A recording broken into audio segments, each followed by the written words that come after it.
Good afternoon, First Baptist Church. Welcome to the Monday blog. We've been going through the book of Jonah. So let me share my screen as we start to talk about Jonah 2:5.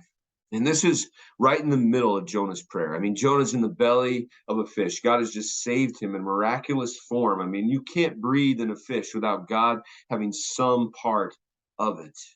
But he's looking back. He says this, the waters closed in on me, right? It can take my life. The deep surrounded me. Weeds were wrapped around my head. We have all this happening to him. He's being stressed by the things of this world, and he's turning towards God in these moments because he has nowhere else to turn. I remember this moment when about 10 years or so when I was really struggling in my marriage. I was just built a house and we were struggling with the payment. We're struggling with all these things. And I was drinking a lot and a lot of things were going on. And then all of a sudden, just the pressures of the world and started raining in on me.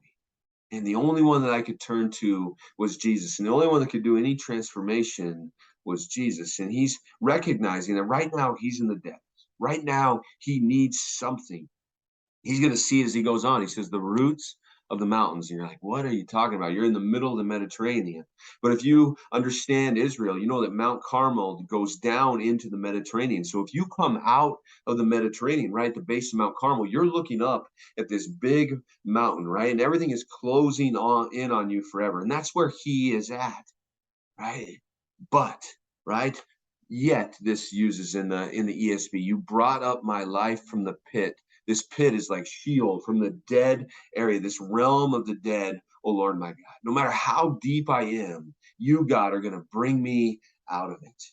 And then he goes on, when life is fainting away, right? How often do you feel that your life is fainting away? But he says, I remembered the Lord.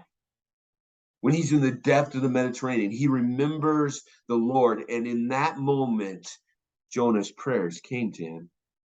And into your holy temple. The temple is the presence of God. When we pray, our prayers go out to God, no matter where we're at, no matter how far we are away from him. When we turn to him, when we pray to him, we're looking towards God. And that's one of his desires. And in that desire, he's going to bring us out of it.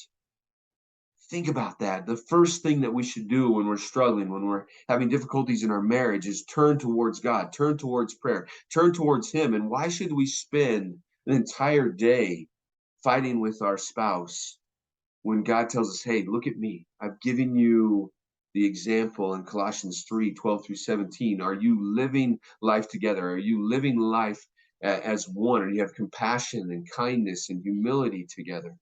Are you doing those things? Are you loving one another and forgiving one another?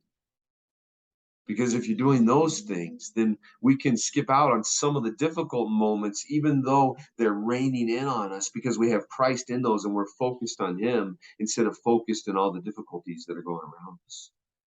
So thank you for tuning in, and we'll come back to you next week. Have a good day.